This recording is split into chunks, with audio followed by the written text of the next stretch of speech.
Hello everyone, in today's video we're going to be taking a look at the Anvil attack. Now there's a lot of variations on this particular one, and in my case I'm going to be doing it for an anti-submarine warfare, but believe it or not, it works for a lot of different types. Basically the concept of an Anvil attack is you're going to have two different components of the attack. You're going to have the Anvil, which is basically going to be the wall, and then you're going to have the hammer, which is basically going to be the object kind of doing the damage. The concept is you're trying to push one into the other so that there's no chance. Now, what we're going to be doing is we're going to be using the Oliver Hazard Perry here. This is the FFG 909. And of course, we have a couple submarines on board. These are, be careful when you push that button. We have a couple options. We have the 110 and we have DMX for our two sea sprites here. I'm going to go ahead and grab my 110 here. I'm going to get him airborne and just kind of get him going. It takes him a few minutes to kind of get it in the air. And obviously, folks who are dangerous water fans, you all been here before, so you know exactly what we're doing. So what we need to do is we need to establish a situation whereby the target submarine, which don't worry, it's out there, we need to set them up so that they're basically going to run into our anvil as being pushed out by our hammer. Now, one of the things that makes these kinds of attacks really, really dangerous is if I have a surface ship like my Fig 9 here, or Fig 909, we're going to have an issue where he can be fired upon by an enemy torpedo. Keep in mind that standard doctrine around the world for every crew is always to have a torpedo ready to go in self-defense. You never drop your entire deck unless you basically have to rack rather, kind of a thing like that.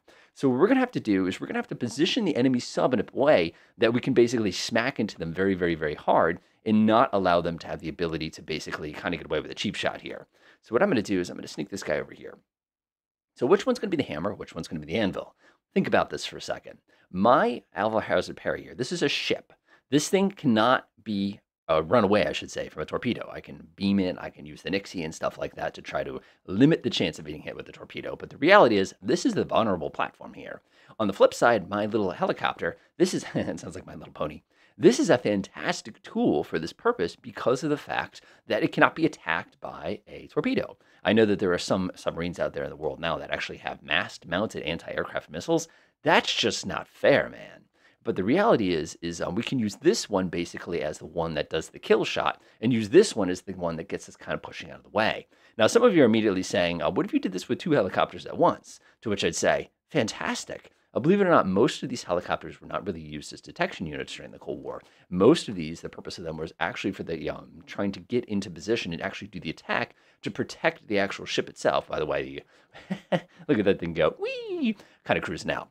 So I'm going to speed things up just a little bit here. We're going to go ahead and acquire where the enemy sub is. This is the K808 down there underwater. I'm going to go ahead and grab this guy, and we're just going to, again, put ourselves in position so we can start looking at the geometry of the shot that we're going to have to take in a few seconds.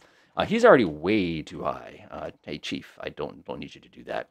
I much prefer if you do minimum altitude. This is water. Don't worry about water so much. Let's go ahead and sneak back down here. We're not going to get a mad tap or anything like that. Now, some of you, of course, are going to say, well, why don't you just drop a circular running torpedo right on the top of him? I agree with you completely. But for the purposes of demonstration, we're not going to do the easiest, most logical shot here. So now that I'm in position, I'm going to go ahead and throw a handy-dandy passive sonobuoy right off the side. Let's see, we have SQS-62Bs. Those might be active. Are they? They're die-cast. These are the A size. These are the little ones. By the way, these things are so tiny.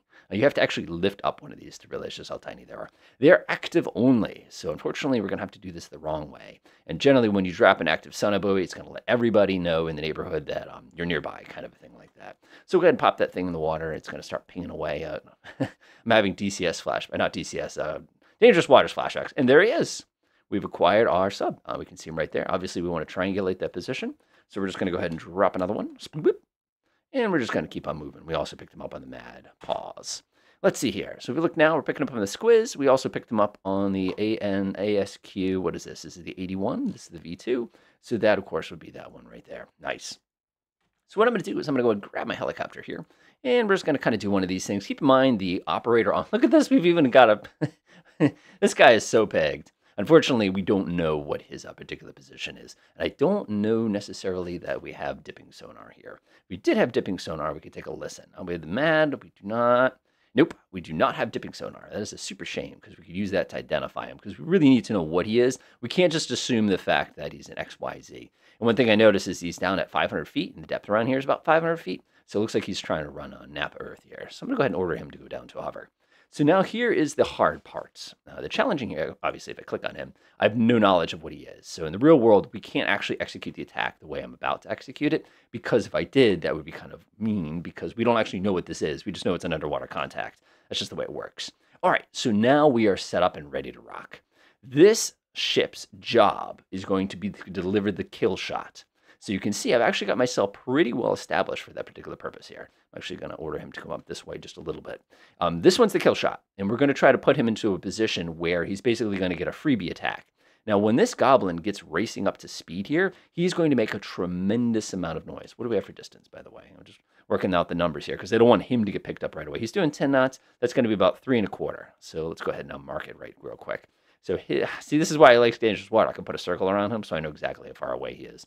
Believe it or not, we can do that. Control right click. Add a circle. All right, let's go ahead and pause the game. Oh, we can do that now. I forgot we could do this. So let's go ahead and add a circle. And we're going to draw it. Let's see here. If I grab it like that.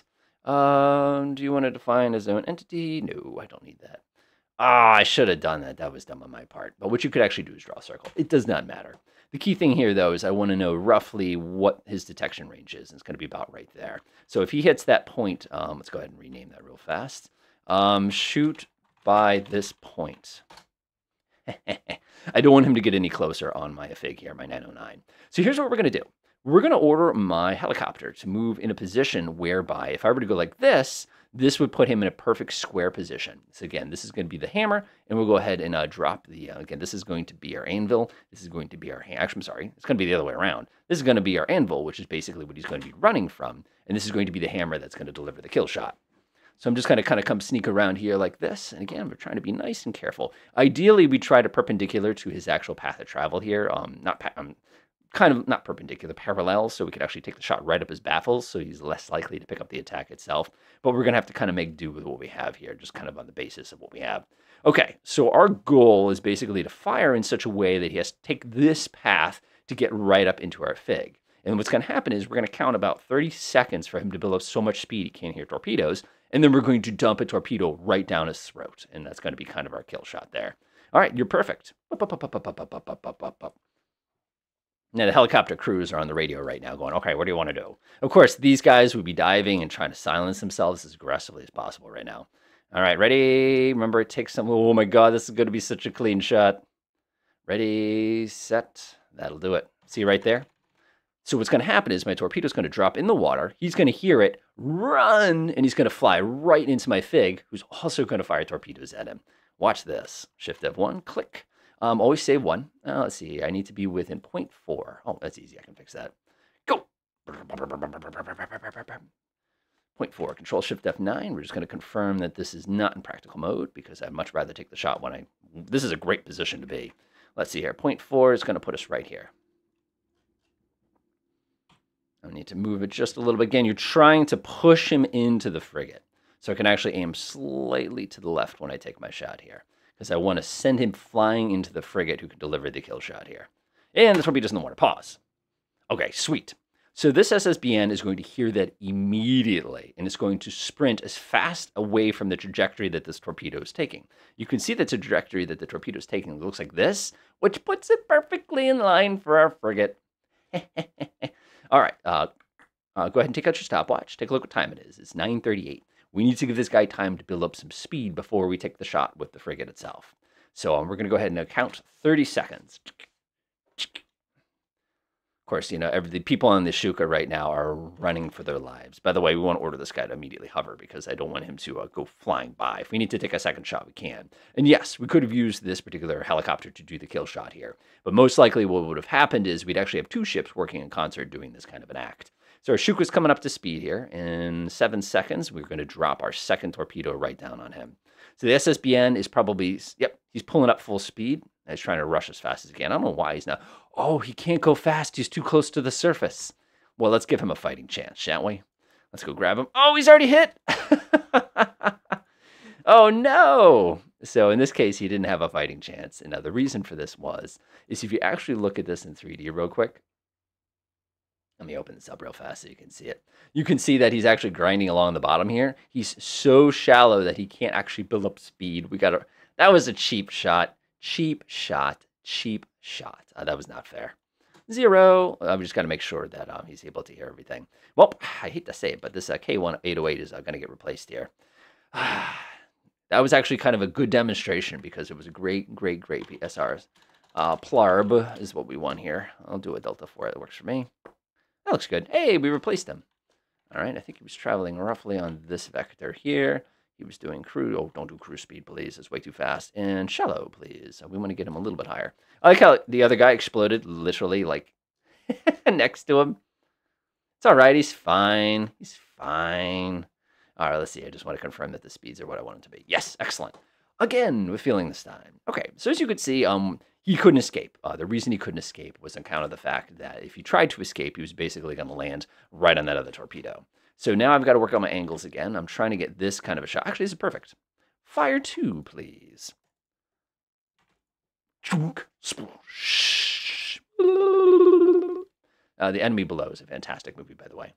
All right, so he's going to hear that, and he's going to spin up his full speed. No, he's not going to spin up his full speed because we just slammed into his rear. Un moment, s'il vous plaît. For some reason, all I can think of is then I started blasting. But in this particular case, we're right back where we were, and I did change the altitude of that ship. That doesn't make any sense. I changed the depth of the submarine. So we're going to do the same thing we did last time. Basically, we got everything lined up. We got to get within 0.4, and we're just going to right in the water kind of after him. Ideally, what I would actually do is Control F1 and do one of these, and you can see it'll actually let me do that. The advantage of taking a pot shot like this is because I don't have to worry about all those other items. So I'm going to go ahead and like that.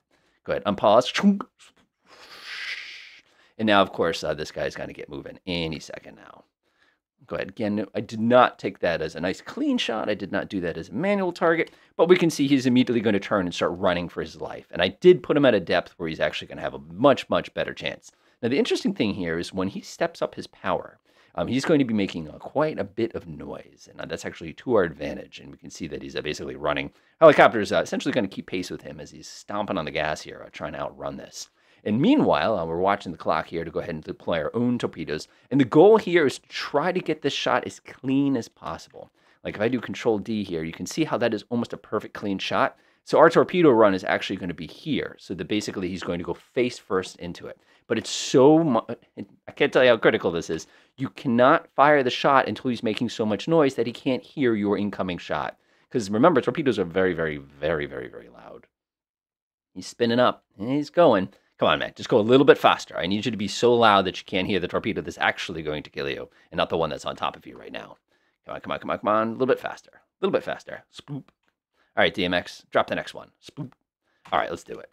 So now what I'm going to do is I'm going to do a Control F1. I'm going to put myself a little bit of angles on this. And we're going to go, actually, see, this is one of the problems. I really wish I had like a line tool to line these things up. Again, too much fun. Fire. Spoop. That's the sound the torpedoes make. So now we have the hammer and the anvil set up perfectly. So basically what's going to happen now is my little helicopter is basically here to monitor. Oh, we got a hit. And you can see my other torpedo is basically coming down the pipe here. So what would have happened is, let's go ahead and pause for a second. We'll set that little simulation up for you so you can see exactly what it looks like. Notice, by the way, we had no idea where the frigate was at any point. Let's grab this guy real quick. Control V. I'm going to actually do this. In order up to flank speed, and I'm going to do shallow depth. Unfortunately, I'm going to have to override his settings like 9 times here. That's fine. The reason being is he's going to hear that torpedo, and he's going to kind of grumpy about it. I just want to simulate exactly what would have happened here. So he would have spun up to flank speed. Again, flank speed shallow. That looks pretty good to me. He's not going to hear that incoming torpedo just yet. He'll get. Don't worry, he will in a minute. And now, of course, remember our helicopter back, yeah, he's making so much racket, he's never going to be able to hear it. So he would be running now from that torpedo that I launched behind him. And ironically, in doing so, he's flying straight into this torpedo that is happily listening to him this entire time. So as he's cruising here, notice he's, oh my God, 157. So there's that torpedo, it's chasing him down, but he doesn't ever hear the other one coming. And that's what makes this strategy so effective. Watch. Turn, beep, beep, beep, beep, beep, beep, beep, beep, boom. And we've got him. And you can see just how incredibly effective of a strategy that is. And they never even knew that torpedo was in the water, which is why attacks like that, especially if you do with dual helicopters, it's basically cheating. It's unavoidable. Now, there's another variation on this particular strategy where you do this with anti-ship missiles, but we'll save that for another day. Enjoy.